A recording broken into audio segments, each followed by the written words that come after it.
A heartbroken widow has shared the tragic final text she received off her husband shortly before he died during Storm Ophelia. Pamela Goss said she just knew something awful had happened when husband Fintan left work during the worst storm to hit Ireland in more than 50 years. He texted me at 14 minutes past 2 and said, "Leaving now, be home in 15, she said. It was exactly 15 minutes later and I was so on edge. Fintan had let his wife know when he was leaving work at the Sumitomo Mitsui Trust Group in Dundalk, Louth, on October 16. But she didn't hear from him, but not wanting to ring him case he was driving, she instead waited and then noticed on Facebook that a tree had fallen behind the route to their hometown. I sat down and I had this sick feeling and I just knew, she told the Irish Mirror. Then I rang him and his phone was off. It is never off. It always goes to the message minder or else he'd have it on silent for work and it wouldn't answer, so I just knew." Fintan was just 5 minutes from his home in Ravensdale when a tree fell on the back of his car, killing him. However, he could not be officially declared dead until a doctor could safely access his vehicle. The tree had to be cut away, but the family knew he had died before Gardaí were in a position to formally tell them. Pamela added, "I was getting text messages of condolences before I had even heard officially." The previous evening the couple received a text to say their 3-year-old daughter Lara's play school was closed due to the storm. Pamela recalled, "I said to him, 'Is there any way that you won't have to go to work tomorrow?' He said, 'I haven't heard anything yet.' He was checking the phone but he said, 'No, I haven't heard anything, so I assume I go in.'"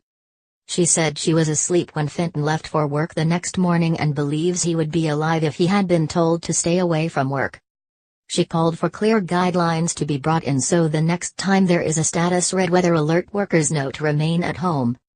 She has written to Irish members saying a set of binding rules would remove the confusion for employers about whether staff need to come into work, or go home from work, during the height of the storm.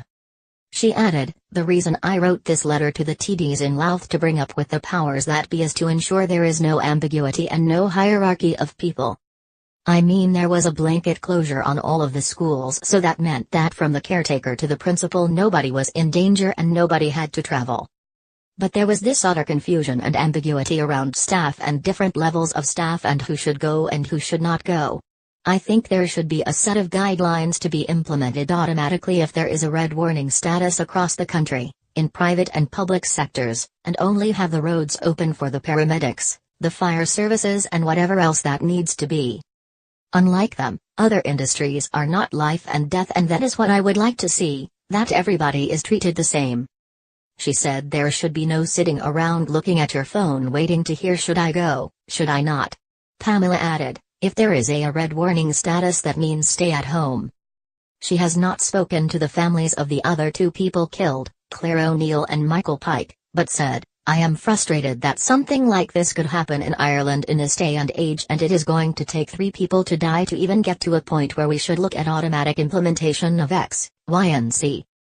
The mother of 2 added, "Fintan should be the last person to die in such circumstances."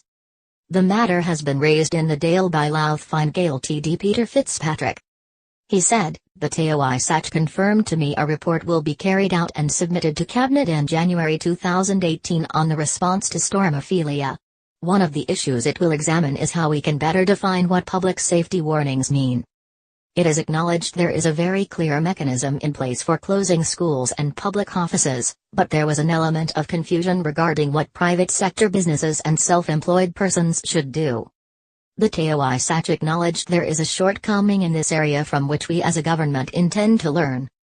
Sumitomo Mitsui Trust Group have been asked if they wish to comment.